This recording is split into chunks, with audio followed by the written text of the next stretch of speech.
Cuando tomamos de la memoria la imagen de un paciente con hígado graso no alcohólico, sin duda alguna que lo primero que se nos presenta es un paciente con sobrepeso, con una obesidad de tipo central. Esta es una característica seguramente la más común que ocurre en los pacientes con hígado graso no alcohólico. Muchos de estos pacientes pueden también tener resistencia a la insulina y ser diabéticos, pero también los hay quienes pueden tener hipertensión arterial o inclusive dislipidemia. Todo esto como efecto de que el hígado graso, ya no es hoy ningún secreto, es el componente metabólico, el componente hepático del síndrome metabólico, de tal forma que la presencia de todos estos patologías agregadas es muy común en el paciente con hígado graso no alcohólico y es a lo que prácticamente todos nosotros estamos acostumbrados. Sin embargo, hay que tomar en cuenta que no todos los obesos tienen hígado graso no alcohólico y por otra parte, no todos los pacientes con hígado graso son obesos. Hay un grupo creciente de reportes que está llamando la atención respecto de este subgrupo de pacientes. Esta es sin duda una asignatura pendiente que tienen los expertos. ¿Cómo le vamos a llamar a esta enfermedad? Puede ser hígado graso no alcohólico en no obesos o enfermedad grasa hepática no alcohólica en no obesos, enfermedad hepática grasa no alcohólica, en no obesos o simplemente hígado graso en no obesos. Esto seguramente en los próximos años tendrá que definirse. En los siguientes minutos yo pretendo exponerles a ustedes cuál es el perfil epidemiológico de este subgrupo de pacientes, cuál es el patrón clínico patológico que los caracteriza, por otra parte cuáles son los factores de riesgo que deben hacernos pensar y empezar a buscar la enfermedad en ellos, y por último qué hay respecto a las posibilidades de diagnóstico y tratamiento. Desde el punto de vista epidemiológico, bueno, algo que se ha observado en las diferentes series reportadas es que la enfermedad puede darse tanto en hombres como en mujeres. Algunos reportes hablan de cierto predominio del sexo masculino, otros afirman que no, que esto ocurre predominantemente en el sexo femenino. Esto puede ocurrir también en todos los grupos étnicos. Hay reportes primordialmente en Asia. Hay algunos reportes también, menos, en Occidente, pero lo cierto es que tanto en Europa como en Norteamérica y particularmente en Asia se han reportado diferentes series. Esto puede ocurrir a cualquier edad, puede ocurrir en niños, en el pequeño Mickey, en Mike y en Don Miguel. Bueno, a cualquier edad puede ocurrir esta enfermedad, así que prácticamente nadie está exento de ella. Les comentaba yo que la mayor parte de los reportes y las series más grandes provienen de Asia, particularmente del lejano oriente, y esto puede tener varias explicaciones. Esto que parece, no sé, parece ser la entrada al metro Valderas, en realidad es una calle en Beijing. Esto es un río, la ribera de un río sagrado en la India, que son de donde provienen los reportes más abundantes y más densos en cuanto a número. Importante recordar a ustedes en cuanto a prevalencias de sobrepeso y obesidad. Aquí está México, estamos prácticamente en la base de la pirámide, con una alta cantidad de población nuestra afectada tanto por sobrepeso como por obesidad. Pero también China y la India, hay que considerar que sus índices de obesidad y sobrepeso son de los más bajos del mundo. Entonces, esto es interesante porque nos dice que entonces la población predominante en estos países no es necesariamente obesa, pero a pesar de eso tienen el problema de hígado graso no alcohólico.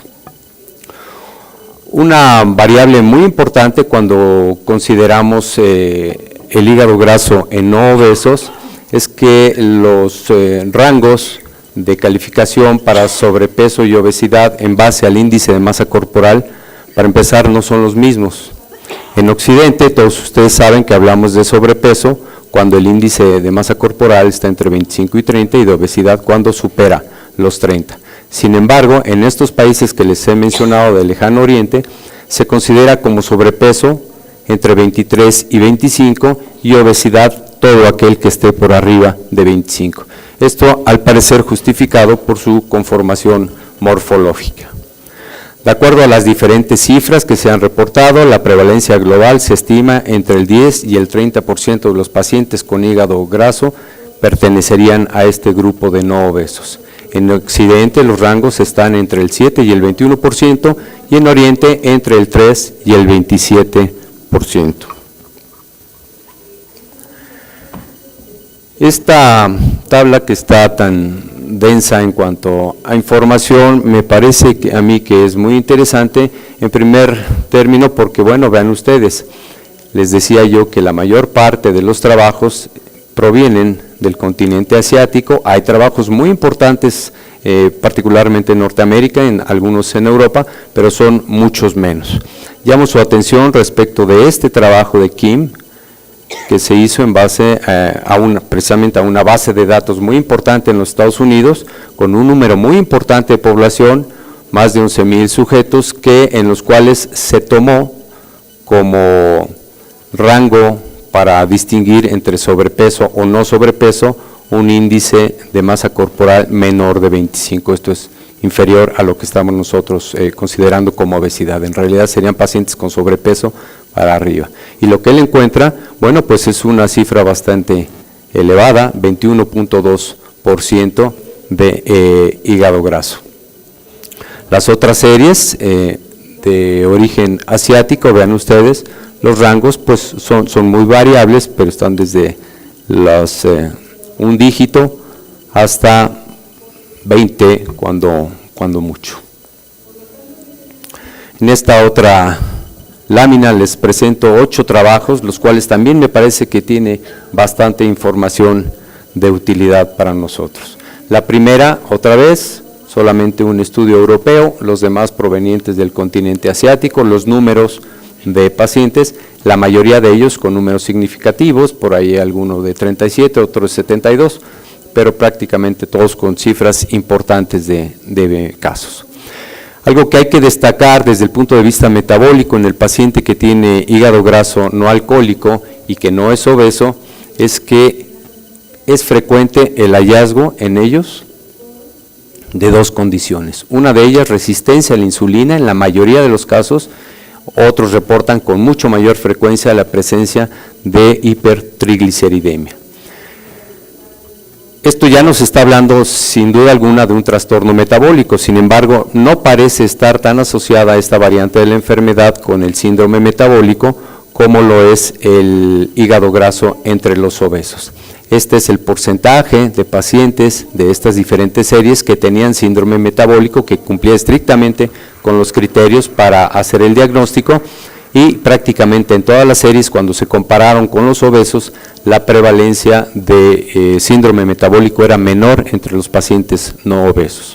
Otro hecho relevante de esta lámina lo tenemos aquí, en que a pesar de que hay un trastorno de tipo metabólico, a pesar de que parece ser que tienen menos prevalencia de síndrome metabólico ya establecido, no parece ser que esto impacte de manera significativa entre la evolución de la enfermedad, esto es, evolucionan igual a esteatohepatitis no alcohólica los obesos como los no obesos, y por otro lado, tampoco parece haber una diferencia significativa en cuanto a la presencia de fibrosis.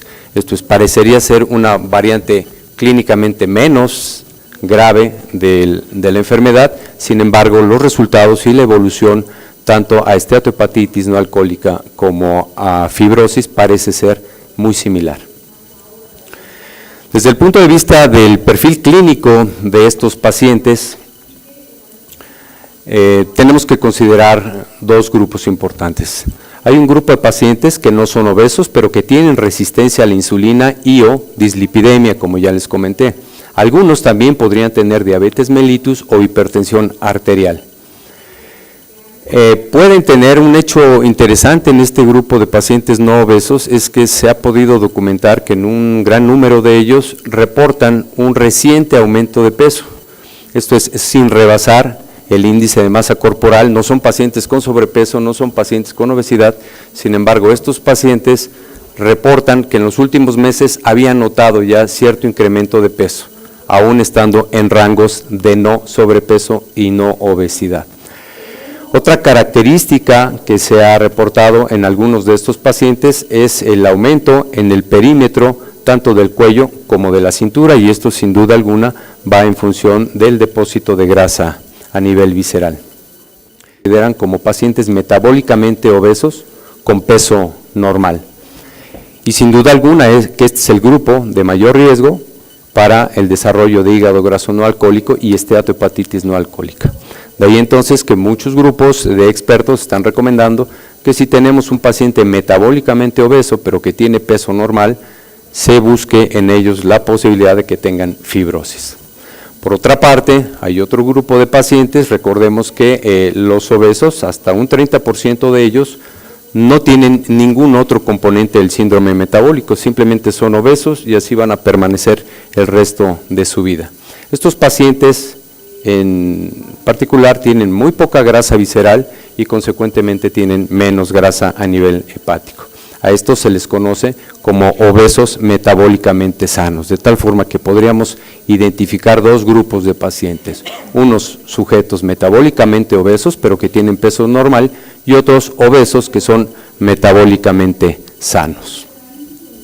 Desde el punto de vista histológico hay mucha controversia, no hay mucha información desafortunadamente, pero algunos grupos señalan que, por ejemplo, los europeos mencionan que ellos observan menos inflamación y menos fibrosis en el grupo de pacientes con hígado graso que no son obesos.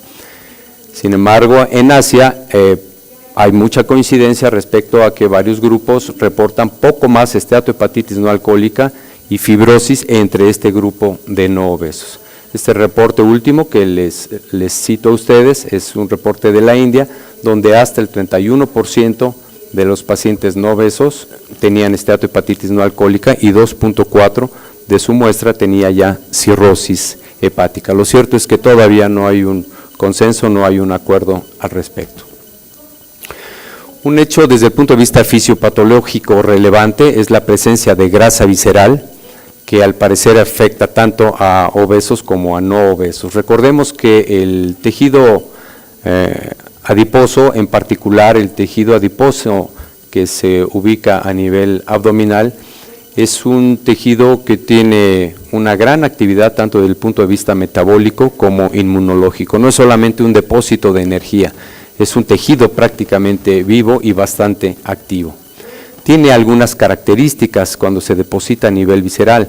Hay una mayor resistencia a la insulina y tiene una gran cantidad de macrófagos que junto con el tejido adiposo, junto con los adipocitos, van a ser productores y liberadores de una gran cantidad de citocinas proinflamatorias, adiponectina, por supuesto también leptina, pero también factor de necrosis tumoral, algunas interleucinas, todas ellas o la mayor parte de ellas con una gran capacidad proinflamatoria, lo cual va a favorecer un estado inflamatorio sistémico que puede tener diferentes consecuencias, no solamente hígado graso, sino desarrollo de neoplasias, por ejemplo.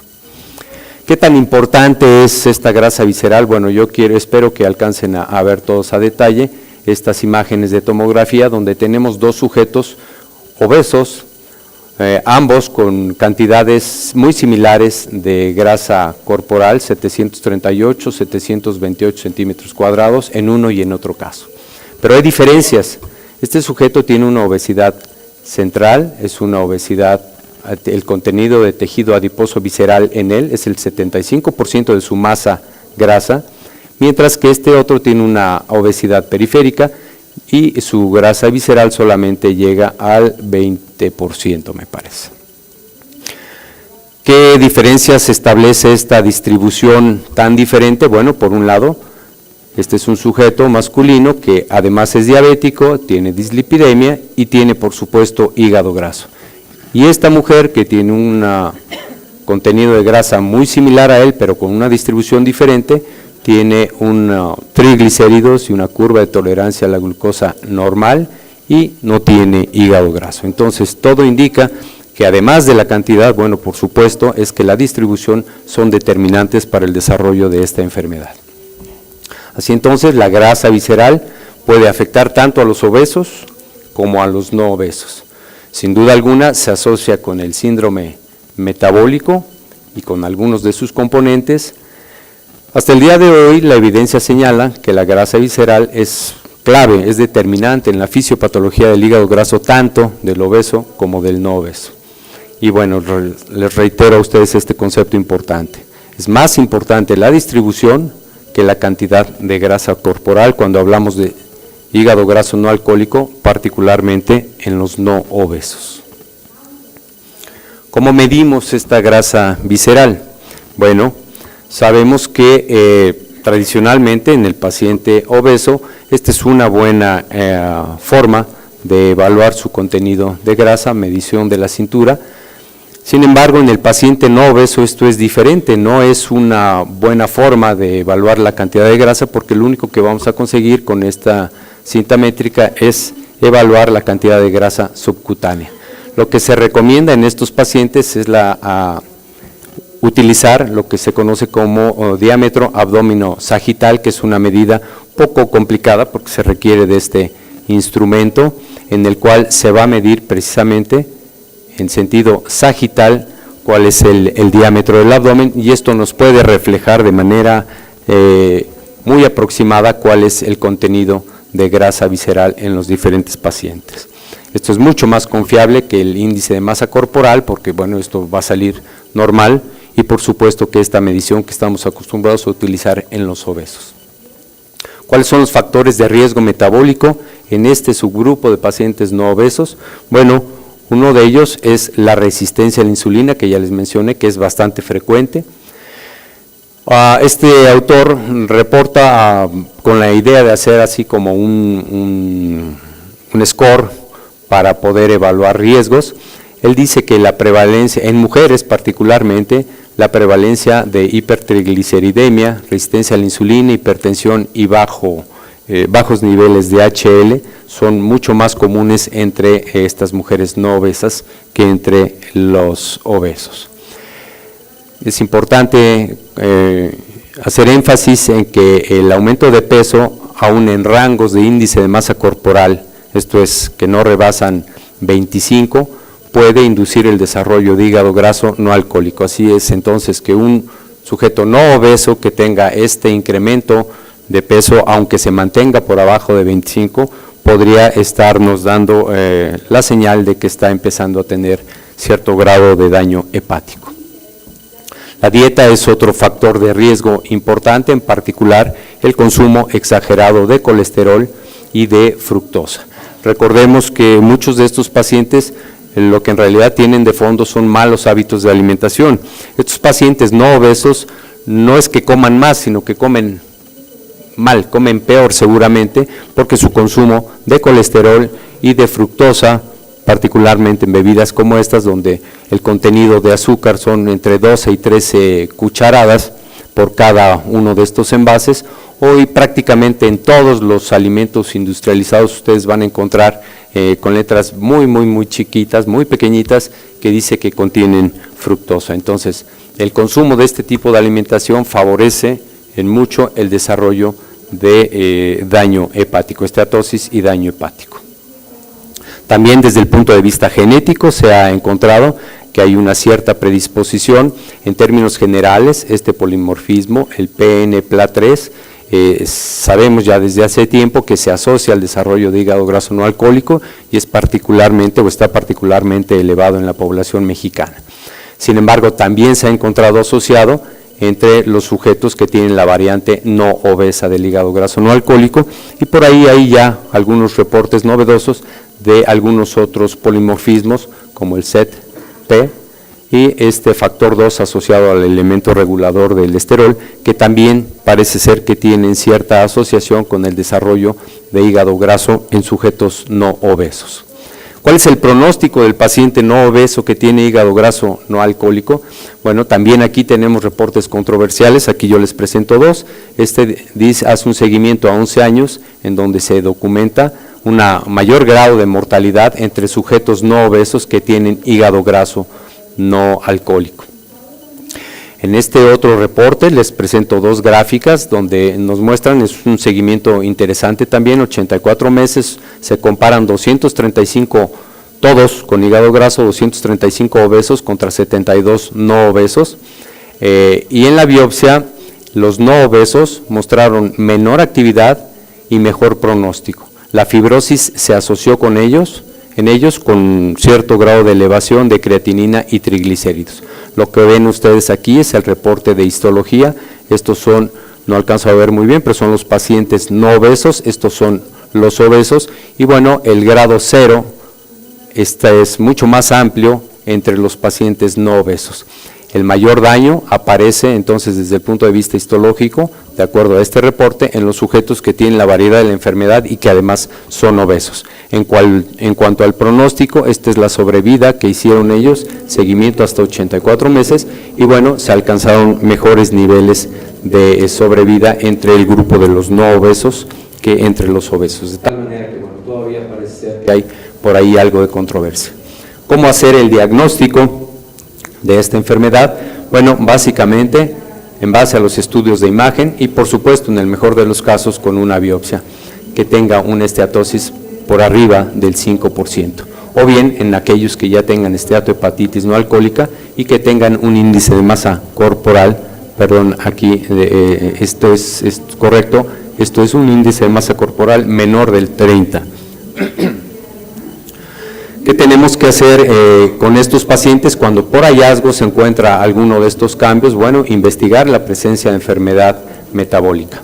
Afortunadamente, en estos grupos asiáticos que les he comentado, se ha podido validar la utilidad del score de fibrosis de hígado graso y podría ser una herramienta útil para este grupo de pacientes para inferir la posibilidad que tengan ya desarrollo de fibrosis. Dos métodos de imagen bastante útiles son la elastografía, tanto la transitoria como la que se hace por resonancia magnética. Son útiles para documentar la presencia de fibrosis en los no obesos y una ventaja tendría la resonancia magnética, quizás que puede o tiene la capacidad de analizar una mayor cantidad del tejido hepático. En cuanto al tratamiento, recordemos que no hay un medicamento aprobado para el hígado graso no alcohólico y es obviamente lo mismo para los no obesos. El tratamiento actual más recomendado es la baja de peso y el cambio de estilo de vida, y esto también parece ser que ha dado resultados entre el grupo de pacientes no obesos. Recordemos que algunos de ellos reportan que han notado cierto incremento en su peso.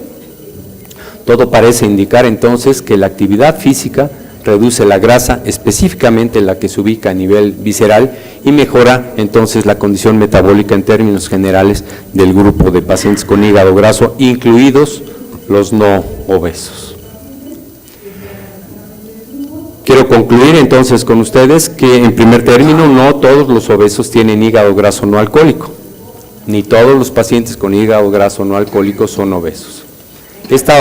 Este subgrupo de la enfermedad puede ocurrir en ambos sexos, a cualquier edad, en cualquier grupo étnico, y parecería hasta el día de hoy que hay cierto predominio en los países asiáticos. La prevalencia global, de acuerdo a los diferentes reportes provenientes de diferentes partes del mundo, puede variar entre el 3.3 y el 21%. El punto fisiopatológico clave de esta enfermedad es la presencia de grasa visceral, que favorece la resistencia a la insulina y el estado inflamatorio sistémico. Recuerden ustedes que más importante que la cantidad es la localización de la grasa. Los factores de riesgo reconocidos, pues ese grupo de pacientes metabólicamente obesos que tienen peso normal, que tienen alto consumo de colesterol y fructosa, que tienen este gen. Por otra parte, los reportes de gravedad histológica y pronóstico de los obesos comparado contra los no obesos al día de hoy todavía son controversiales. En cuanto al diagnóstico, las imágenes son determinantes, ya sea por métodos de gabinete o por una biopsia, que confirmen la presencia de hígado graso en sujetos que tienen un índice de masa corporal por abajo de 30. El tratamiento del día de hoy se sigue recomendando dieta y ejercicio para empezar, y los fármacos no se ha observado que tengan un comportamiento diferente al que ocurre en los pacientes obesos.